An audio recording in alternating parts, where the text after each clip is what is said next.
I'm very happy to welcome you all, the Zoom genie. Yes, to welcome you here at the RENdez-vous. So maybe to start with just the good habits. If you could please turn off your mics. We really like to know with whom we're basically sharing the space. So please add your names and organization to the chat. So basically rename yourself. So add it to the chat. You can also add from where you're connecting and rename yourself basically. And then we also invite you to turn on the camera. This is really nice. So my name is Renewables. I'm heading the RENdez-vous Secretariat here in Paris. And I'm very excited actually to welcome you to another global RENdez-vous series. This time we're actually kicking off the year with a big topic, the resilience, and how renewable energy relates to this. So we'll look today in one aspect, which is the climate resilience. We'll have other events upcoming on the social and societal resilience and economic resilience. And obviously, it is all to build resilient economies and societies. So strong, equitable, resilient economies and societies, and how renewable energy does contribute to this. So I'm very excited to kick off this year with this big topic, because I think especially in these times, we see how important resilience is. We also see that we basically need to adapt to different shocks. So obviously linked to climate, partly also to conflict. And so it's really an opportunity to unpack this topic. In general, I think it's really great to remind ourselves that the Global RENdez-vous series and dialogues is really a space for open and evidence-based discussions that RENdez-vous has pushed for several years now. And I really invite you to take this as an opportunity, or see this as an invitation to participate. Participate in the chat. We'll have a Q&A session. We have the open CEED rule in the RENdez-vous spaces. So you can join the panelists basically on the podium. And yeah, please don't hesitate to also ask and bringing critical challenges, critical questions, because the aim is actually not to have only nice discussions, but really a discussion that push the boundaries and also address some of the tension points. Obviously, multi-stakeholder is dialogue and collaboration is really important to build resilience, because we really, and I think this is the experience we have, a diversity of perspectives also offers solutions and creativity and solution finding. It also allows to really address some of the tension points. And as such, I'm really excited that we have diverse players here from different regions in the world, but also different organization backgrounds. So I think, given some of the recent decisions yesterday and today, it's probably good to also underline that more than ever in a geopolitical landscape, which we're currently experiencing, we really need to use our collective voices to push for the changes needed for a society and economy that is built around renewables. And I also think it's good to remind that even though we have quite shocking news in the press and media, and not only experiencing good decisions in times, there are massive great things happening. And that's probably also one of the objectives here too, is to unpack these and give them visibility. So I'll just jump into the topic. Yes. Sorry, I was just going to say, like, my colleagues are going to post, we have basically in parallel to the RENdez-vous series also prepared some short briefs to really unpack the different resilience aspect. This is only a starting point, because it's certainly a topic that is going to accompany us throughout the coming months. Now, let's really dive into the discussion. I think very excited. We have a lightning talk to kick us off basically on what climate resilience means and why renewable energy are essential to it. And I'm very happy to welcome Karim Selouane, who is the head of the adaptation program at the Agence Française de Développement, AFD, so the French Development Agency. Very warm welcome to you, Karim, and the floor is yours. Thank you very much, Fana. It's a good pleasure for me to introduce you some topics or some vision about the adaptation and the link between resilience, adaptation, and the renewable energy and the energy sector globally. First of all, as you know, that the energy sector faces both transition and the physical risk. In particular, the increasing prevalence of the both chronic physical risk factors like heat wave or the sea level rise, and acute physical risk factor like intense precipitation on the fire can, as you could observe now in California, for example. Without the lack of protection of people under their livelihood, which represent a key risk in the most vulnerable area, notably if the connection with the energy is not secure, for example.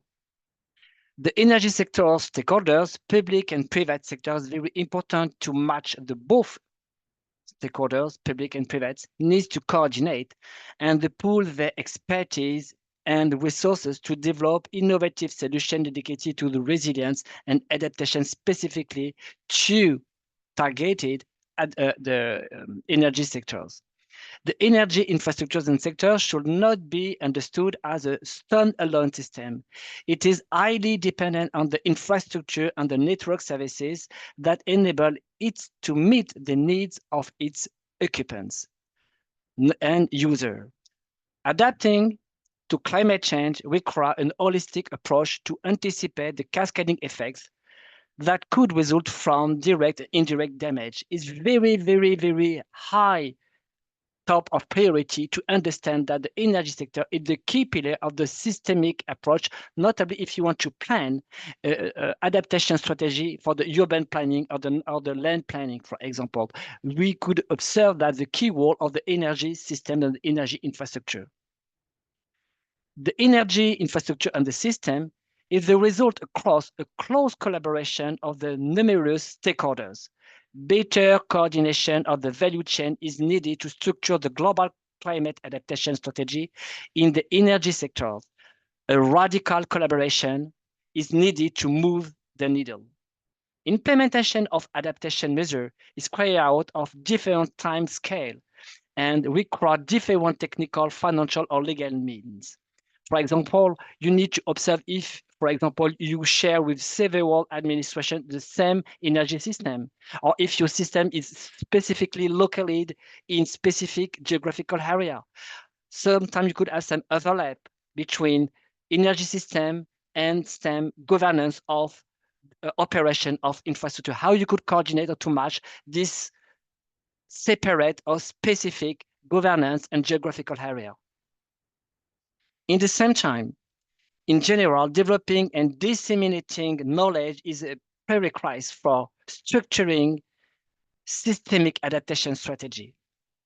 Notably, while the empowerment of the project owner appears to be very important, the entire chain of actors needs to be made aware of the integrated into the adaptive dynamic. Because as you know, the adaptation system is not something like a statue, it's something that should be adapted each time. This is like an iterative hyperloop system approach, because today you need to be adapted, but tomorrow you need to be adapted with a new type of climate, because we are in continuous dynamic climate change evolution.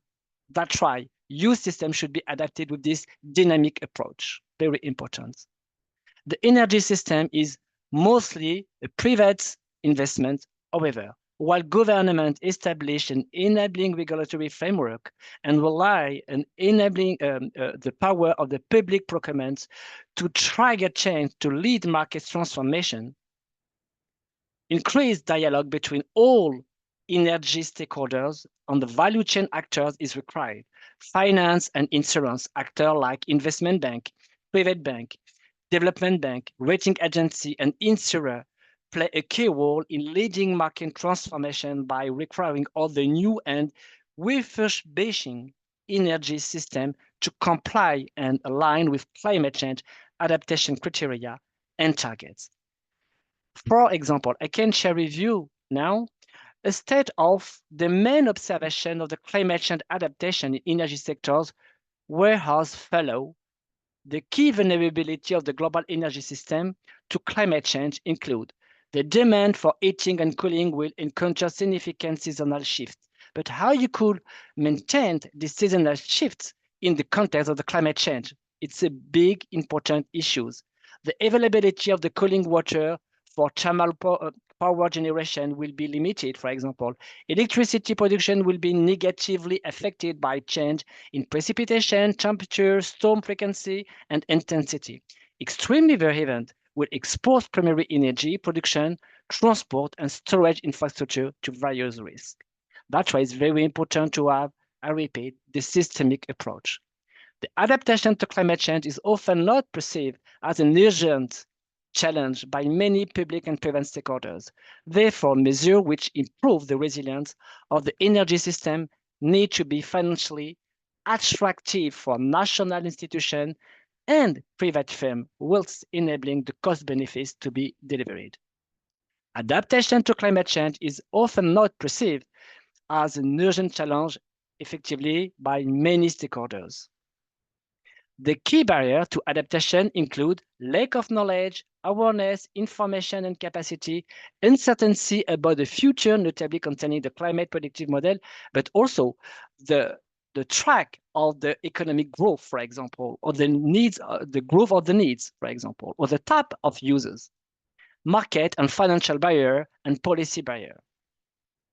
Private sector can support the building of the climate resilience energy system by investing in the staff capacity and skill for climate change, review investment appraisal approach, and ensure that the risk assessments are carried out. The public actors can assist in building the climate resilience energy system by supporting further knowledge developments, establishing specific funds for the energy system adaptation, share risk and investment through the public-private partnership, and consider introducing reporting requirements for strategic energy public and or private firm. That's why I could suggest some principles for the effective action dedicated to the energy. For example, we could have, first of all, the urgency, very important to act now that the resilience and the adaptation for energy sector is not something for tomorrow, it's something from today, now.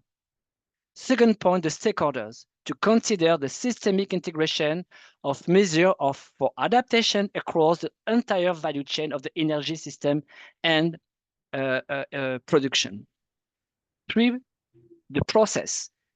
You need to consider adaptation along the entire life cycle of an asset, because we need to think the whole life cycle during the design, building, maintenance and operation and retransformation of the asset of the energy.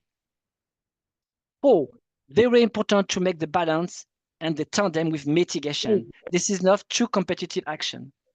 The data is very important also to have the access of the qualified data, notably to understand the level of the climate change predictive model, but also to design your best national strategy dedicated to the energy. The sixth point, this is the scale.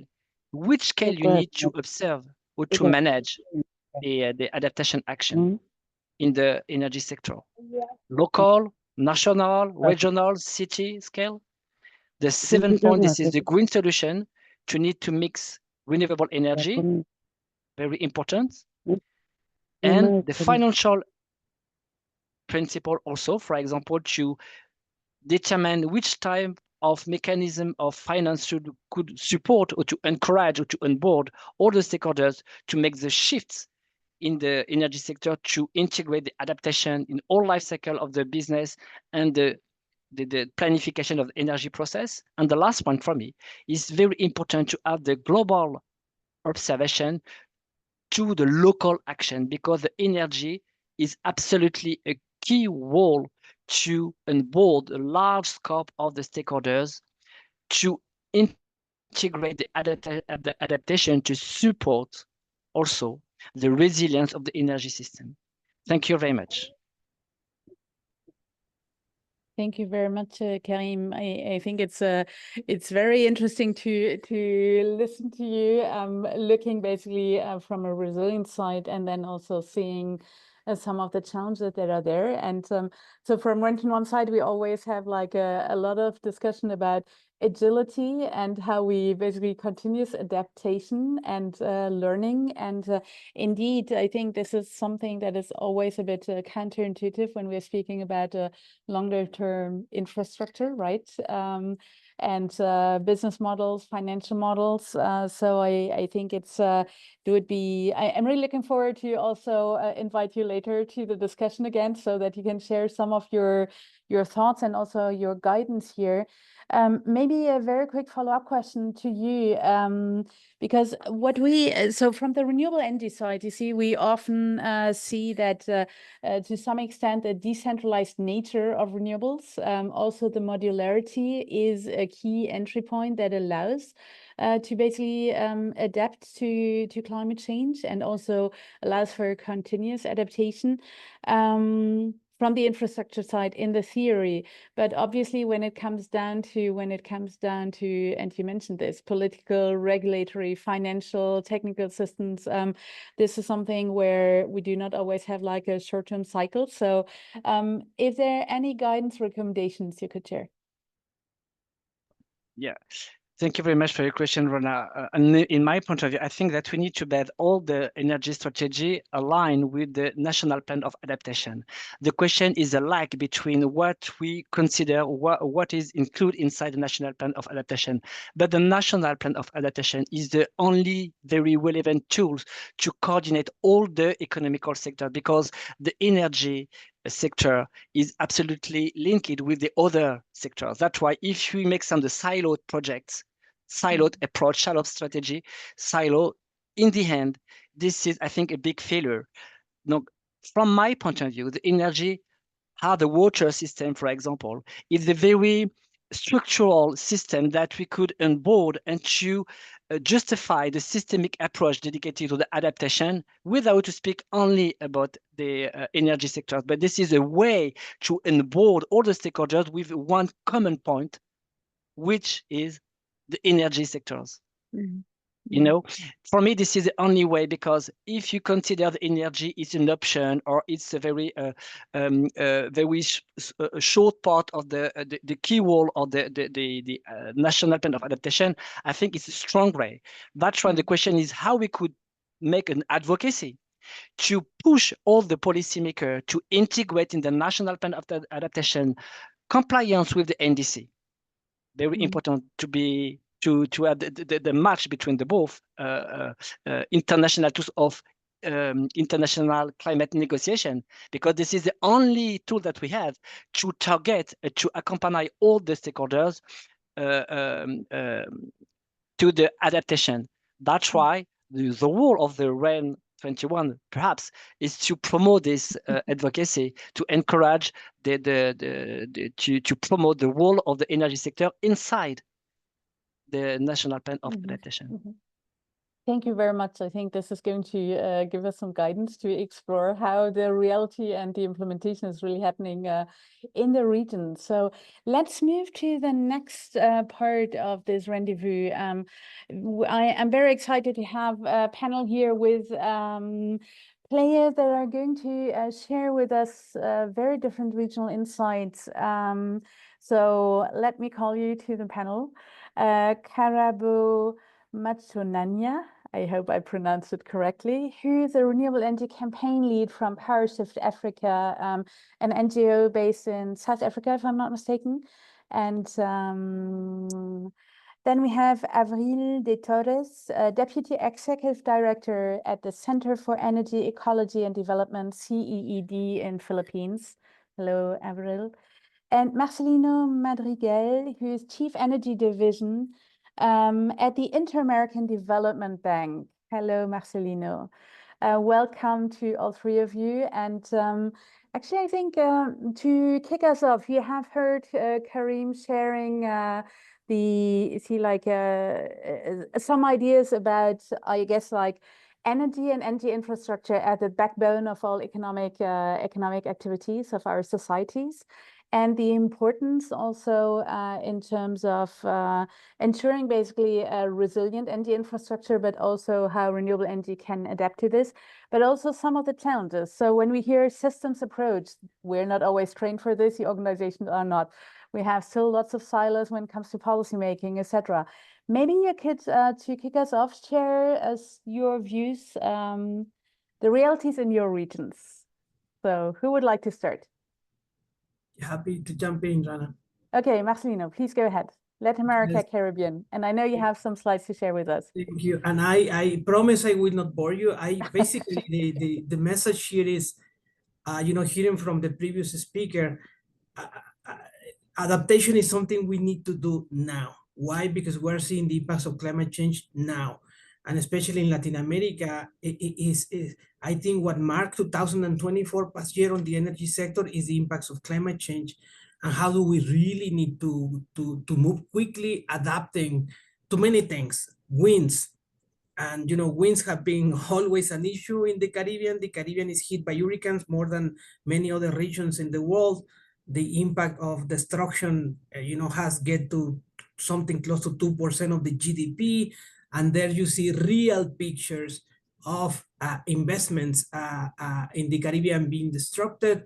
The picture above is a solar facility in Nicaragua that was flooded. The second picture is in Bahamas, the hurricane that destroyed all the infrastructure. So all of these are our clients, and we're moving pretty quickly understanding how we can help. And yes, more resilient infrastructure, it can be more expensive, a capital cost, but at the end, it could be cheaper.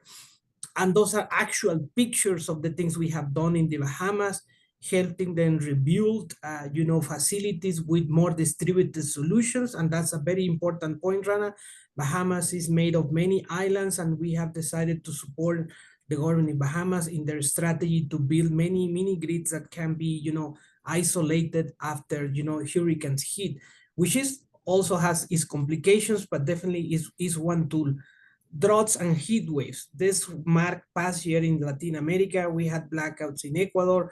We had, issues also in Colombia. The rivers in the Amazon in some parts could not be navigated.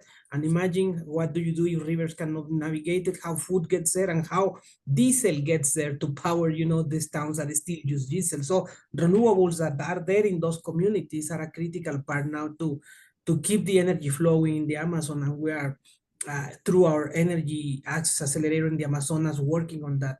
The drought in 2024 was the strongest in record in Latin America. One of the tools we are accelerating in the region to help the country, withstand this heavy droughts in one country is to accelerate the interconnection of those regions. And floods also is an issue. You saw there the picture of a flooded installation in the left. And in the right, we finance the reconstruction of that facility with more resilient measures so that it gets not flooded next time. And yes, indeed, a new hurricane came to that facility and it didn't flood because of the resiliency measures we put in there, which is, flood control measures, putting the solar panels a little bit above ground. Also, we are supporting many hydro facilities. Hydro makes 40% of the energy in Latin America. Close to 70% is clean. The rest is wind and solar, but hydro is an important resource. So sometimes you don't have water, and sometimes you have floods. So how do you control for floods that are very intempestive, that you don't, very radical now? It's very hard to predict. We're helping digitalize many, hydropower stations so that they can quickly, react to new patterns of flood intake into the facility. So I just wanted to give you a quick overview of what is happening already in Latin America: winds, floods, and heat waves, and how we are learning as we see the impacts on how to build more resilient infrastructure. We have learned on the way how to build, distributed facilities that do not blow away with the next hurricane, that do not flood, and how to adapt, hydro facilities. And we're accelerating the work of integrating, many countries with more grids so that they can share power when one, country is lacking. So it's a quick overview on what is happening. My main message: this is already happening. I think we need to start learning by doing how to adapt our infrastructure. because they may just get worse and worse. And it's very difficult to do resilient infrastructure. It's a very localized issue. You need lots of data, lots of engineering studies to really find the solution. So it really takes a lot of effort and learning to implement those solutions. But wanted to give an overview of the things that are working already in the things we finance in the region. Thank you. Thank you very much, Marcelino. And I will have some follow-up discussions because basically when I listen to you, I think like, okay, we need to change some fundamental rules, right? How do you assess investment decisions and move from short-term to long-term?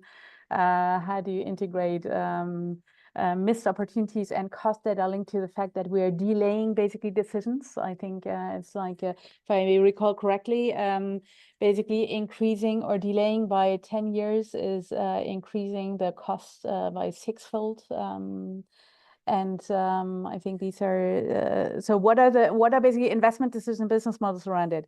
Now let's go to you, Avril. Avril, I think this is how you pronounce it. Sorry, in the Philippines, I think you have been, you see like probably the winds have been, the hurricanes have been like the most challenging situation in your region. What is the situation in your region? Do you already, yes, and what is the learning? Over to you.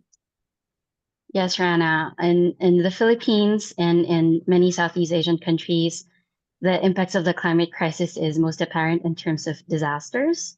Many Southeast Asian countries are part of German Watch's top 15 list of the climate risk index. And my country, in fact, tops the list of the World Risk Index. So on average, we are visited by 20 typhoons. And at the height of the climate crisis last year, we were actually damaged by 6 typhoons back to back in just a matter of 1 month, 4 of them turning at the same time. And this hasn't happened since the 1950s. So when it comes to climate resilience, our lived realities focus on how we're able to avoid being stuck into poverty traps and being able to bounce back to these types of disasters, especially when they're happening when the disasters are stronger and are happening back to back. Something that we've noticed recently is that we're seeing more and more today how renewables can provide vital services in times of disasters. And this goes into your point earlier, Rana, on how renewable energy are able to promote decentralized systems. So for my country, for instance, which is an archipelagic country, we're made of over 7,000 islands, having decentralized systems powered by renewable energy have enabled disaster-stricken communities to have access to electricity when many other communities have lost access because of damages to power infrastructures. For example, a community that we've partnered with for a solarization project, after a typhoon hit their municipality, they were the only town with access to electricity, and this enabled them to charge their cell phones, reach out to their loved ones, and share updates on the status of their communities. They were even able to provide charging stations for neighboring communities who have lost access to electricity. But also, in times of disaster, just being able to provide light in vulnerable areas to make vulnerable populations in that community feel safe, like women and children, also contributes a lot to enabling, decreasing the vulnerability of these communities and being able to build resilience. I can share more maybe later, Rana, but I think that's one of the most apparent ways that we are seeing how renewables are building climate resilience. But of course, in terms of climate impacts in the Philippines and in Southeast Asian countries, there are other climate impacts that we experience. I guess this is just the one that's most apparent to us currently. Thank you. And I think it's super interesting because you have like a different, Marcelino, you underline very much like the supply chains. You see like at the backbones of, you see all economic activities, but we also see like the other aspect of economies is actually the society. We have safety, so it's income. It's also access to I think, basic needs, especially in disaster times, which is access to light, so security, but also communication. And I think this is that's really important to underline. So thank you for these insights. Karabo, the situation in Africa, maybe you share basically this view. Thank you so much, Rana. Just to confirm, is my audio fine? All good. Okay. Yes. Thank you so much. I want to just pick up from what Marcelino was saying in terms of, it's happening now.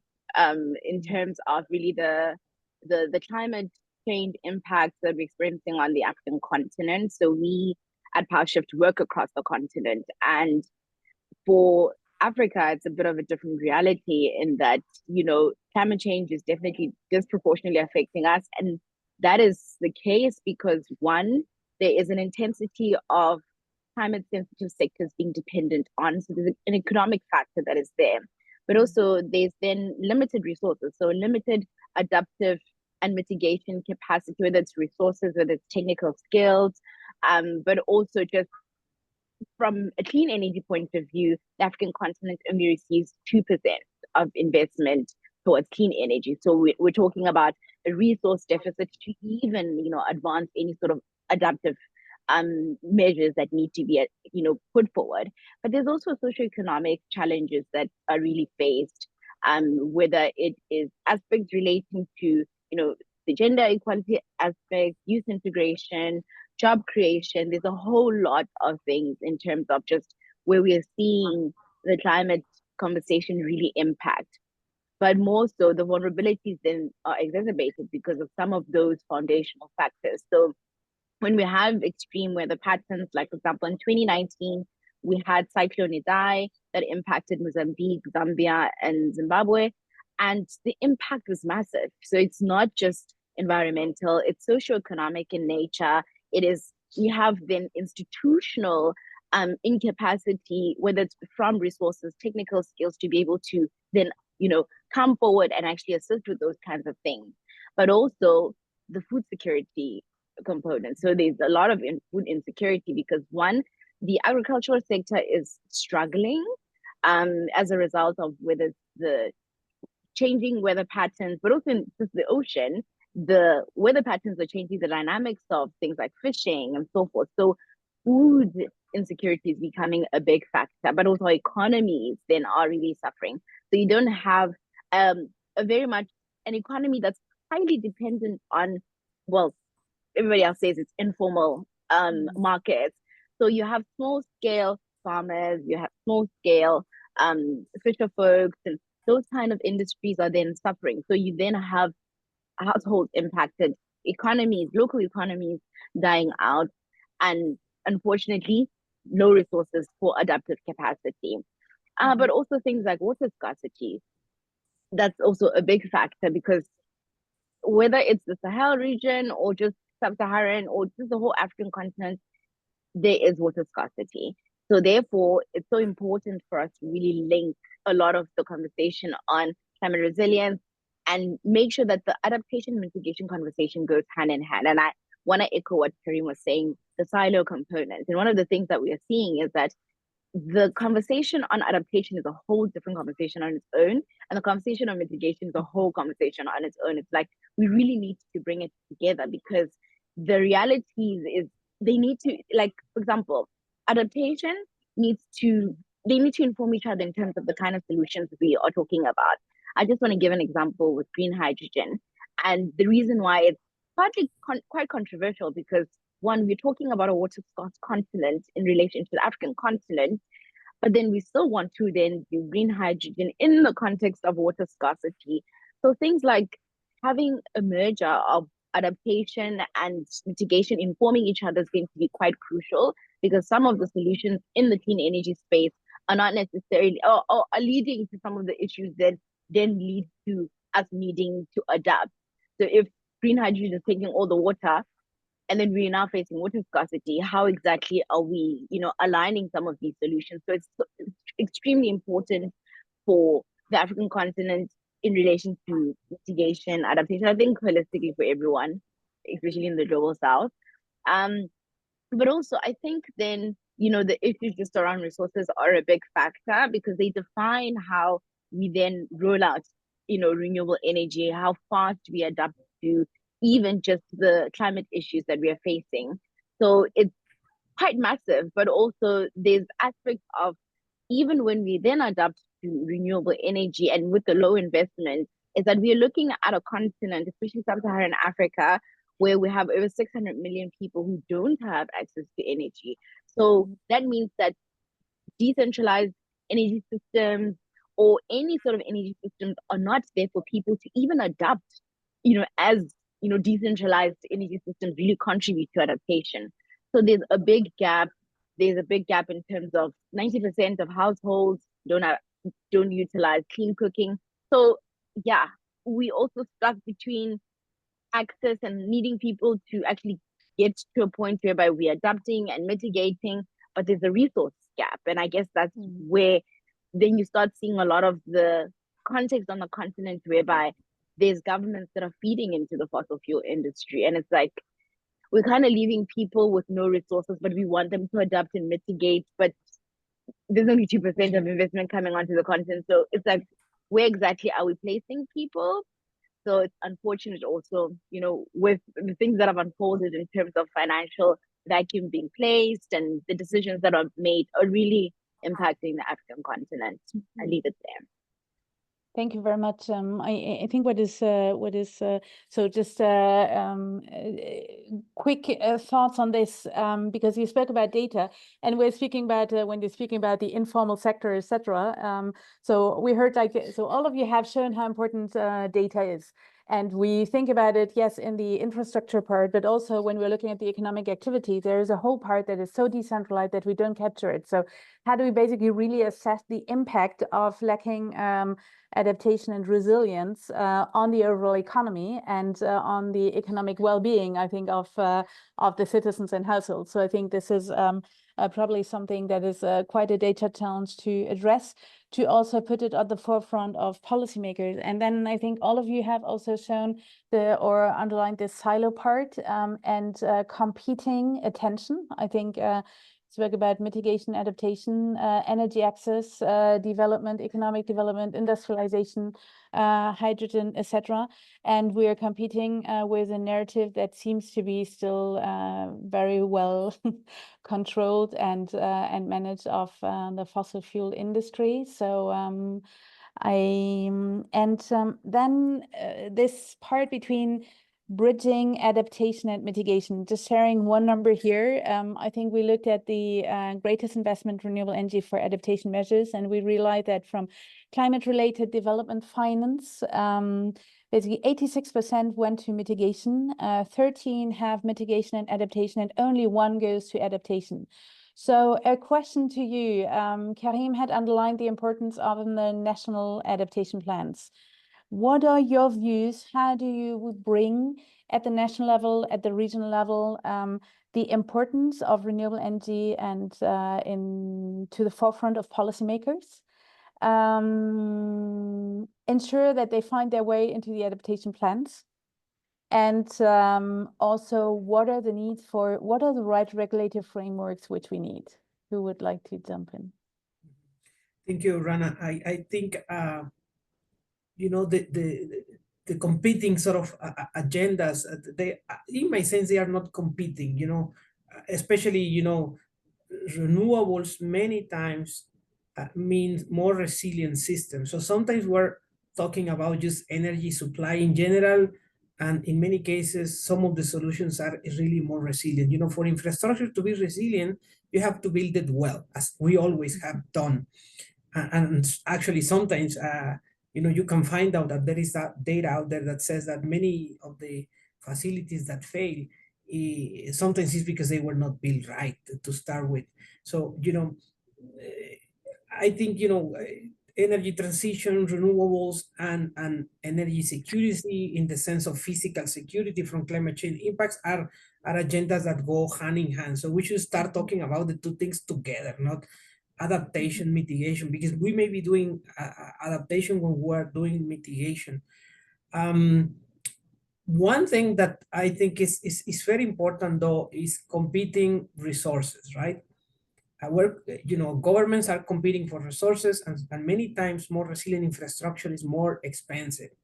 So how do we channel, climate financing also to adaptation, to things that have a huge adaptation component?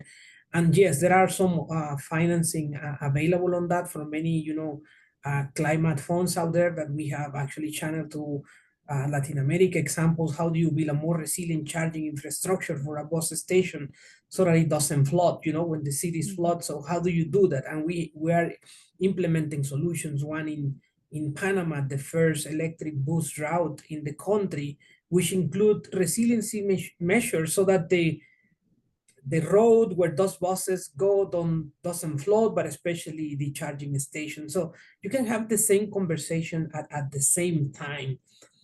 And many times, yes, renewable facilities tend to be more resilient, not always. That's important because I saw that in the chat. If you build a solar facility that is not well built, it will just blow away with any wind, 70 miles per hour. So it's very important also to build those facilities in the right way. So I think we should merge the concepts, and when we're planning infrastructure, it's not for adaptation, it's not for mitigation, let's go back to basics. You want energy systems that deliver energy today and in the future, despite events.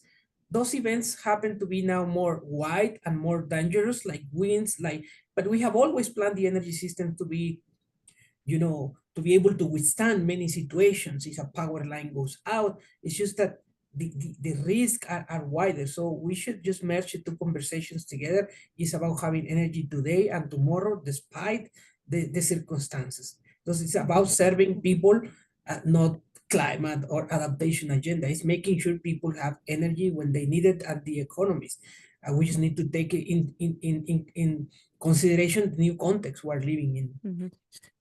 Maybe a very quick follow-up question, Marcelino, because you spoke about the investment part and that it is more expensive. So I think it's do you, from the Inter-American Development Bank side, how do you,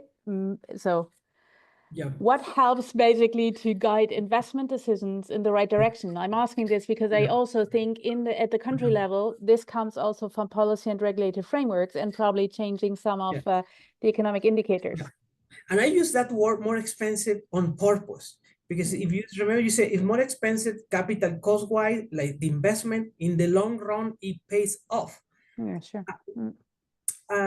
You see, if you build a more resilient, transmission line in the Caribbean, it will withstand the next two hurricanes. If you don't build it that way, it will be destroyed. So you have to pay double the cost of the infrastructure if you don't build it right. So in the long term, it pays off.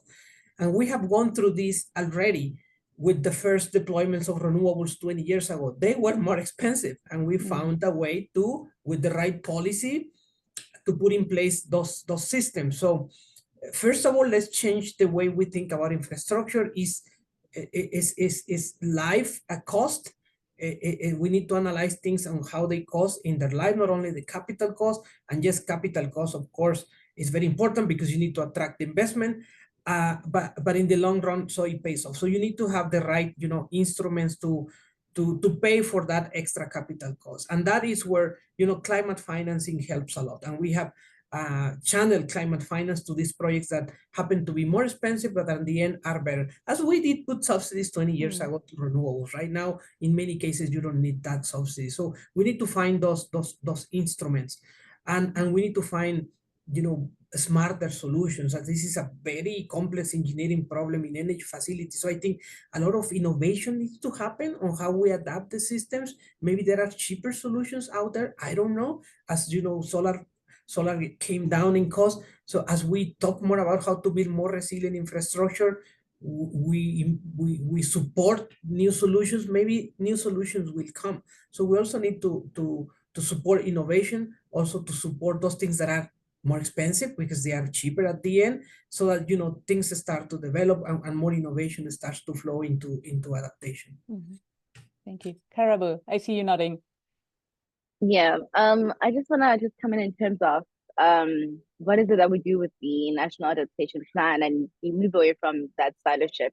I think it's two things. So integrated planning and institutionalization. At the end of the day, the national, adaptation plans don't implement themselves. It's really institutions at the heart of it. So I think we need to ensure that the institutions have the technical skills to be able to adopt from both, or to implement adaptation and mitigation in the same context. So that's going to be important. And in the context of at least the African continent, technical capacity is going to be quite crucial.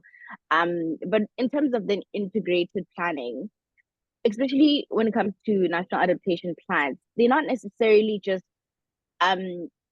implemented by one specific institution. So you find that you need integration in the health sector. You need integration in the employability sector. You really need integrated planning across the board, and not necessarily you can have an institution that obviously overlooks the entire thing, but it really needs to be integrated in existing plans so that it doesn't seem like the standalone thing that now needs to be implemented by somebody else. But the reality is the health sector is responsible for it. The water sector is responsible for it. Different sectors within, at a national level or even at a regulatory level, are responsible for those different things. So it's important to have integrated planning, but also it's important for institutionalization to be a big factor, because we can really have adaptation and mitigation plans be put forward.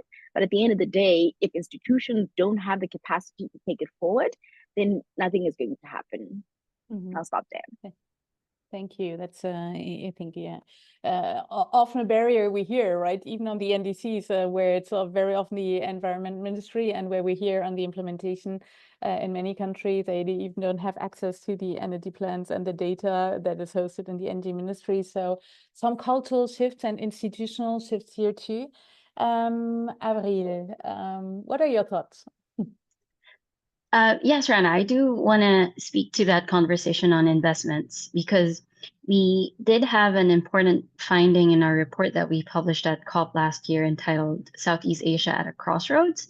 And we found that Southeast Asia as a region has nearly 400 gigawatts of planned renewable energy projects.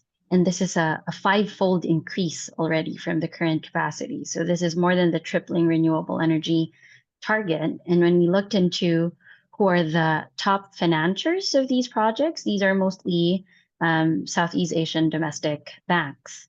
But when we look at those who are still peddling more fossil fuels, because there are still significant fossil fuel projects planned also in the region, these are the global north or East Asian firms that are backing these types of projects. So it is important for us, especially developing countries, to have access to financing, especially the climate finance that's a matter of responsibility under the, or a legal obligation under the Paris Agreement, to enable these renewable energy projects, and also the related infrastructure to have them integrated into our systems, like grid expansion, flexibility, and the batteries that would have to be put in place to support these types of variable renewable energy projects.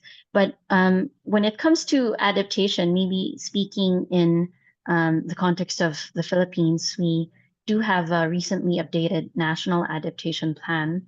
I guess the challenge is, even with a country that has a lot of renewable energy projects planned, understanding how they would be useful in terms of building resilience is still a challenge. We barely see renewable energy playing a role in the adaptation plan, or even solar, which is a huge, has massive potential in the Philippines. Solar energy systems playing a role in irrigation or in other types of infrastructures that are needed to build resilience in our communities. So those are some of the challenges.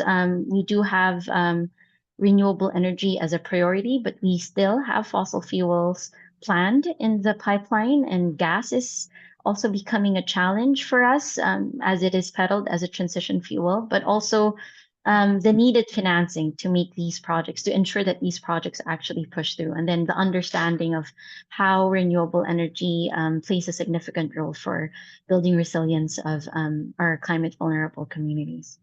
Mm-hmm. Thank you very much. Now, maybe turning, because it's also about learning from each other, and this is not a planned part, but I do think is Marcelino Karabo, did you in your regions start working on, I guess, like showcasing how renewable energy contributes to resilience and resilient infrastructure? Do you have data, good stories we can share with players in Southeast Asia to because often it is also, things are there and they sit there, but we need to basically raise the awareness and spread them. So no, definitely I think we need to share a lot of histories, and we have good ones. I just showed you a picture of one solar panel, solar installation, mini grid. Actually, that one is a mini grid with storage facility that has withstand 2 hurricanes level 5 already. So yes, you can build more resilient infrastructure. And so learning from each other is definitely very important. We should do more like this. I had the opportunity to present some of our findings, very practical findings on COP. I didn't present also other slides. We have done important studies on how climate change is impacting hydropower availability in different regions of Latin America, because it depends on the region. So sharing even that knowledge, those knowledge products will be key. You can find those in our website at IDB, or just follow me on social media. Yesterday, actually posted a video about this facility, and you will see people there hearing how this time it is still there. We have also done, because floods are becoming an issue in many parts, done analytical work on how you can build more resilient distribution networks. And it's more automation, it's more hardened infrastructure. And sometimes things just will be destroyed and you need to be rebuilt faster.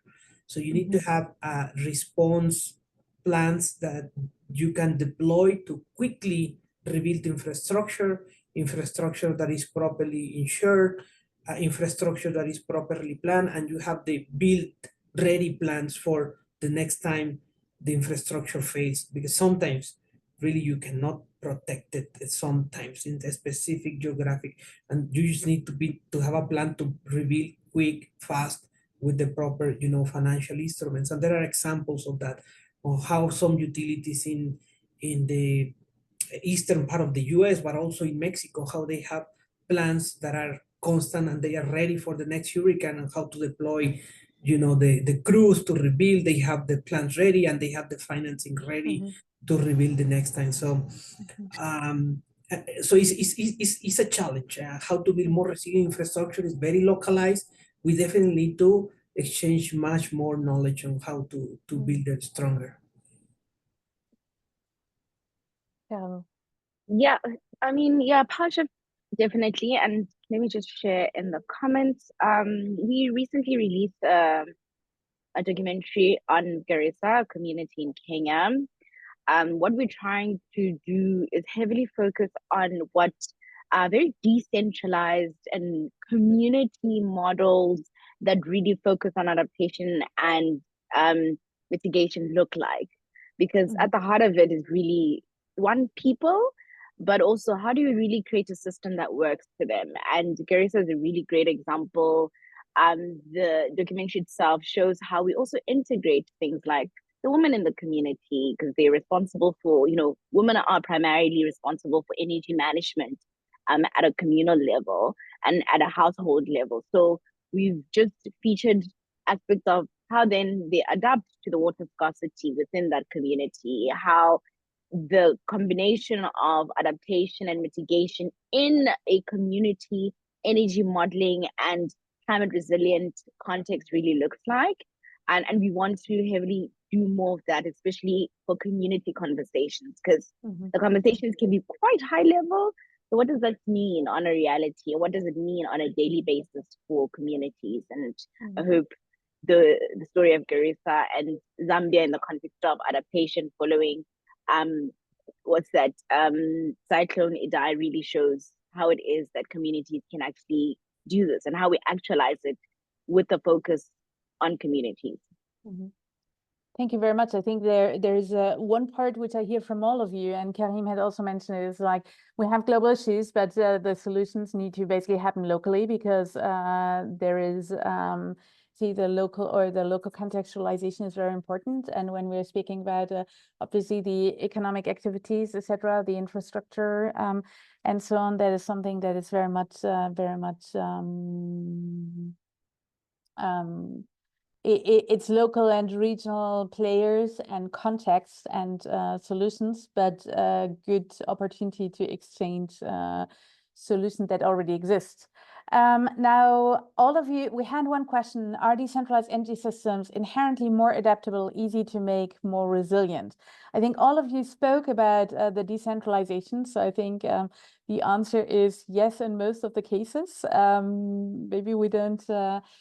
We have another question, and that's interesting. I think it's basically a political one here. Is will the rest of the world continue to pursue renewable power investment even if they are being disregarded by US leadership? So, I mean, from what I hear is you say yes, but what are your thoughts? Is political economics a risk for resilient energy infrastructure? On renewables is economics, right? So in Latin America we continue to deploy renewables because they make sense in economic terms. As I said, in a region the electricity mix is close to 70% clean. We have a couple of countries that are 100%, and now we do it because it makes sense economically. So you want to build things that are economic and that are reliable. Yeah, in some is the way technology has evolved is actually now making us possible to bring electricity to the most remote communities in the Amazon. You don't need to bring diesel, the sun is there. So just put a solar panel and a battery. Yes, there are some technologies in some situations that they will still need support, government support.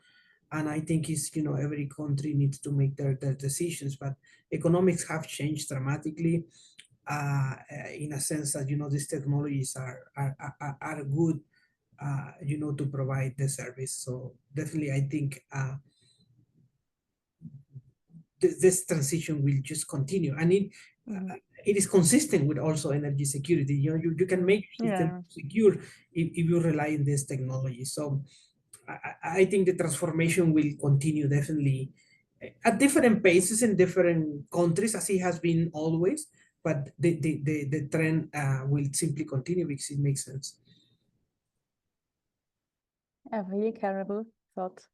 Yeah, I mean, and maybe the question: will this happen quick enough? Because I mean, it's also the time component is not irrelevant, right? That's the main problem. Yeah. Yeah, I think because of the resource deficit in Africa, I think this definitely does take a blow on the continent, because the muscle, particularly of the United States, in terms of financial contributions, is quite massive. So from a resource point of view, it definitely does impact the pace at which renewable energy rollout will be. But I think there's also a perception and an honest perception around what it will do for fossil fuel encouragement, especially in the African continent. We have fragmented perspectives and narratives on the renewable versus fossil fuel conversation. There are countries that are quite adamant and still pushing for fossil fuels because the narrative is, our resources were exploited during colonial times. Now it's time for us to exploit our own resources. Yeah. So there's those kind of narratives, and the contribution or the decision of the United States really gives that ammunition to be like, yes, continue, with the drilling at the end of the day. But I think that there's still room to, renewable energy is still going to happen. We just really need to develop a compelling model for the African continent, because currently there is so much being sold on the fossil fuel front. And we have the resources, so it's like, what incentives do countries have to move towards that? And unfortunately, the conversation on climate change and greenhouse gas emissions is not necessarily as convincing. Perhaps we need to now speak more economic development. We need to speak green industrialization, because even critical minerals sit on the African continent. We need to speak job creation.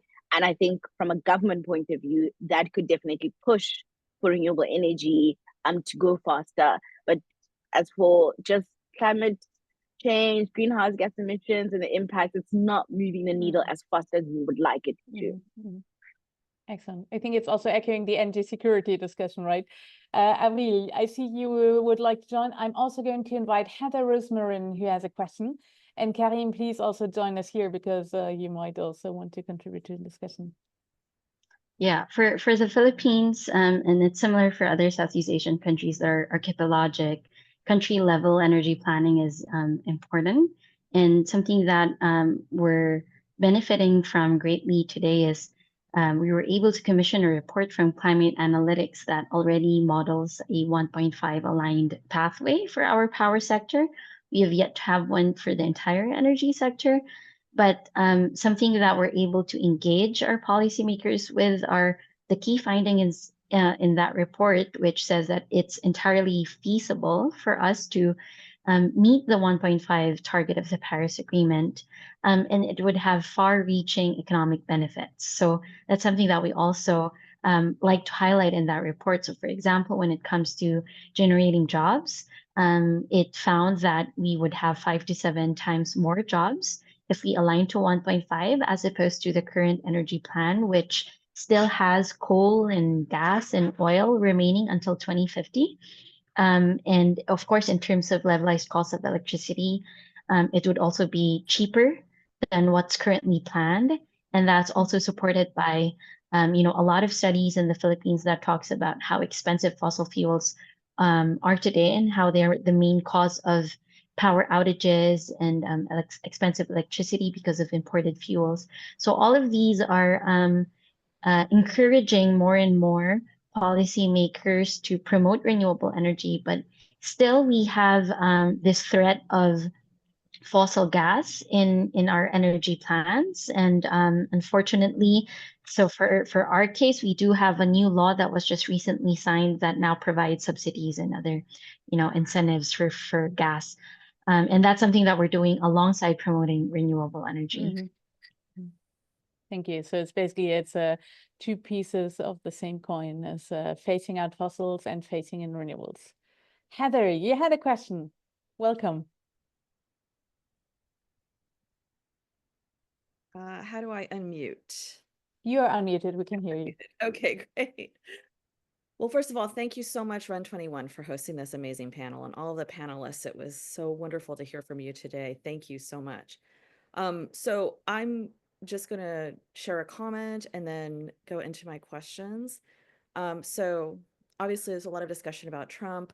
I put the link to the executive order in the chat. It's very short. I think I encourage everyone to read it. I was actually surprised by some of the things in there that are maybe a little bit more positive than we expected, in terms of acknowledging that greenhouse gas emissions are a problem, highlighting American leadership in reducing greenhouse gas emissions, and really, I think, to me, giving some clues as to some rhetorical framing that other folks have already highlighted on the panel, emphasizing freedom, emphasizing private sector engagement, et cetera, et cetera. This is not in any way to negate the obvious, what's going to be some significant impacts in terms of U.S. disengagement on the federal level. But I also want to emphasize that on the state level, I'm in California, the 5th largest economy in the world. We are going to continue to be working both within the state and with other state partners and with international partners on climate activities. And we are continuing to work at the county level, at the city level, both here on and hopefully through collaboration on climate action plans. My organization is funding solar plus storage systems in remote Amazon communities. That's going to continue. It's very small scale, but it's important for those communities.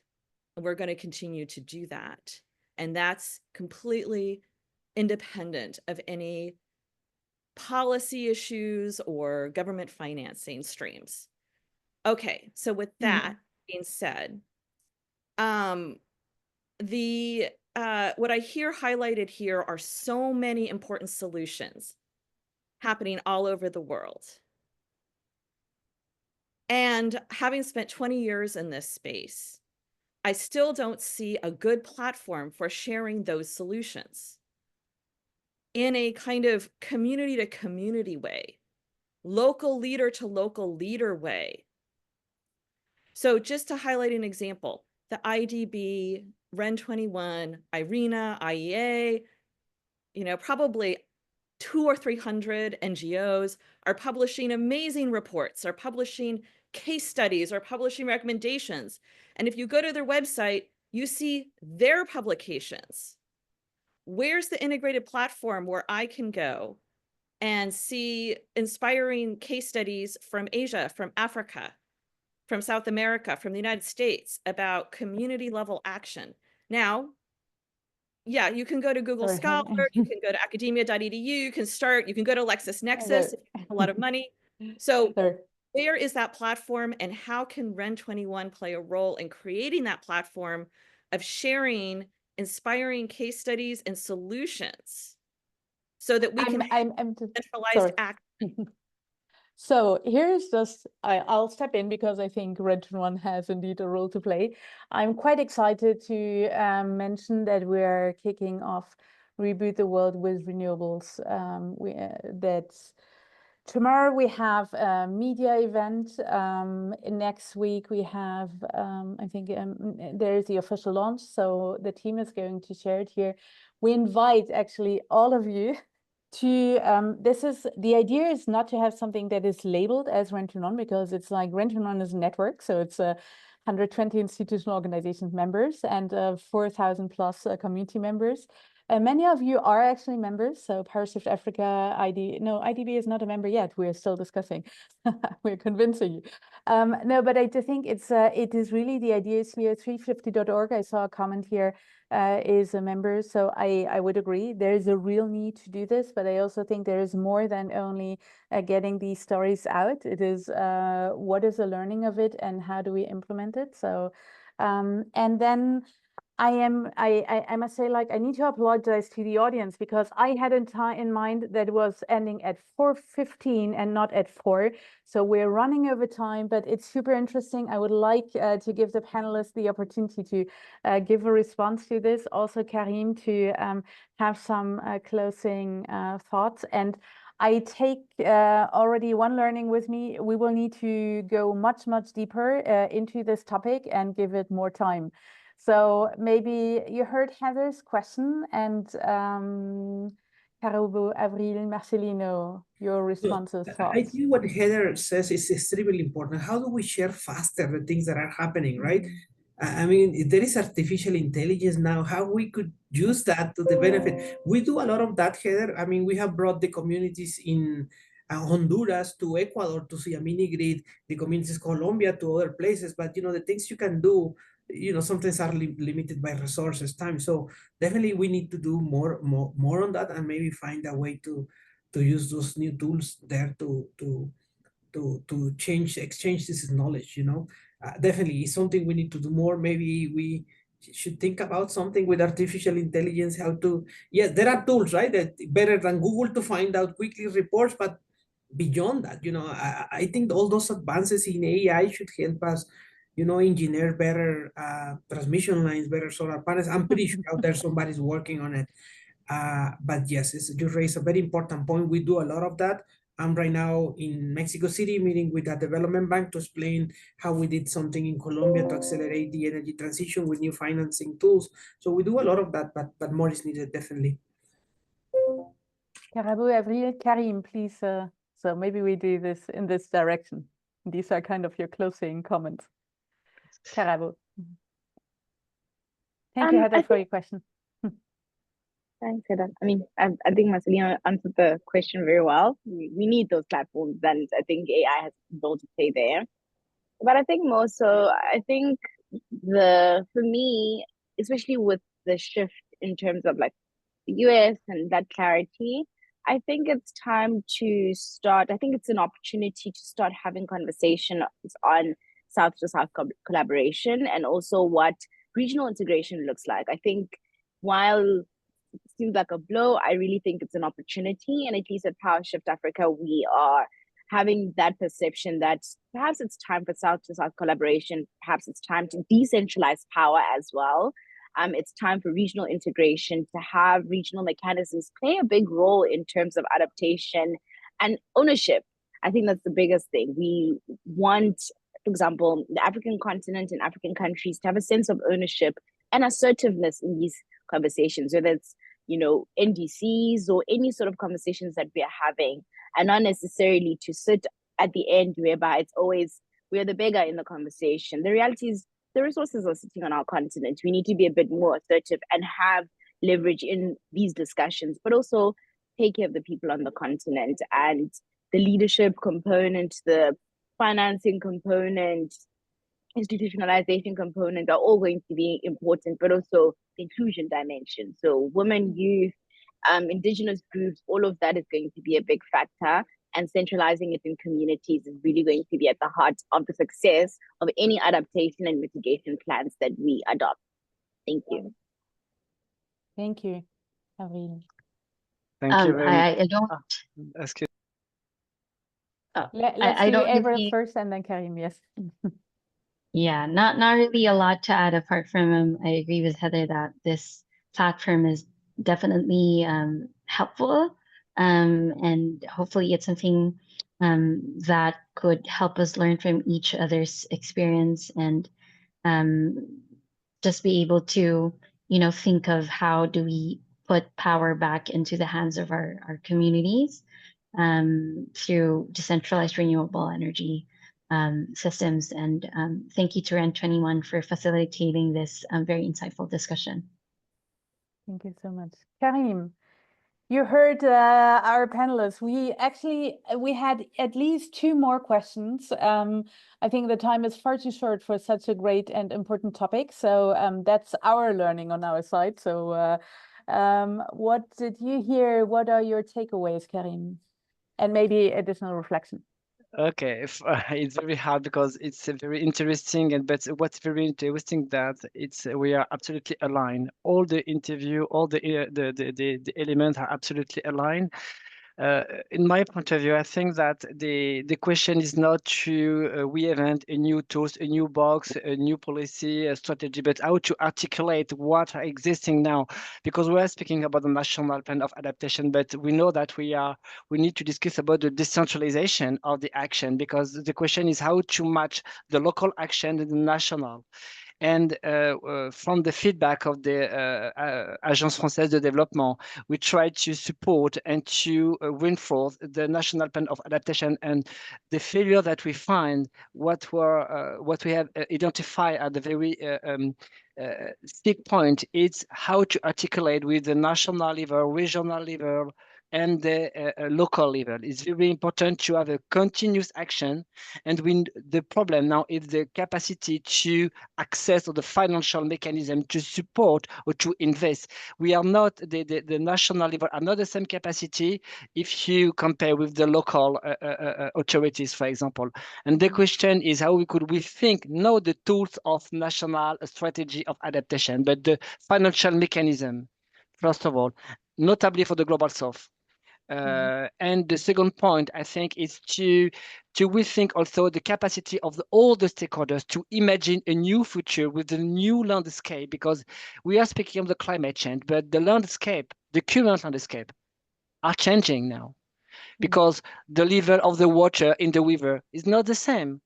The landscape with the forest, the sea level rise, all the climate change impacts will impact also the physical and the landscape, and the nature and the type of the landscape will impact the capacity to build the critical energy infrastructure, but also how you could imagine the new potential of climate context to provide renewable energy, for example.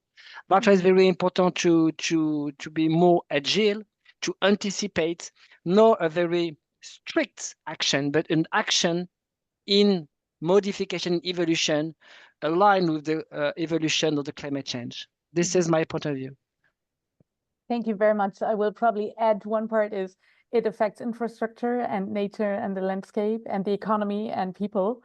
And I mean, my takeaway, and actually I'm quite excited to hear this because from RENdez-vous side, we have like currently worked on our next strategy, and we're clearly proposing that we need to really position renewable energy as a backbone for economic development. For a prosperous society, so for strong, resilient, and equitable economies. So it's also about shifting the narrative and probably bringing it outside of the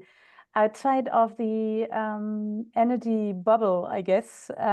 So we need it there, we need it outside. So I would like to thank all speakers very, very, with a lot of enthusiasm for taking the time to be with us, sharing so insightful experiences, views. I think it's very clear that this discussion should not end today. We'll get back to you to see how we can basically create and also contribute help to have a platform like this. But I also hear you bring this more strategically into some policy fora where it needs to happen, probably globally, regionally, nationally. And yeah, I think as a network and the collective voices. If you'd like to dive more into the topic, please have a look at the resilience brief. So the team has basically added here. And the climate, or basically the resilience discussion from RENdez-vous side is going to continue on 29th of January. We will, at 3 p.m. CT, we'll dive into the renewables for social and societal resilience. On 4th of February, renewables for economic resilience. And I'm very much looking forward to see many of you there and continue this. And let's work together to get the messages out. Thanks a lot. And apologies again for running over time. This was my take. Thank you. Bye. Thank you, everyone.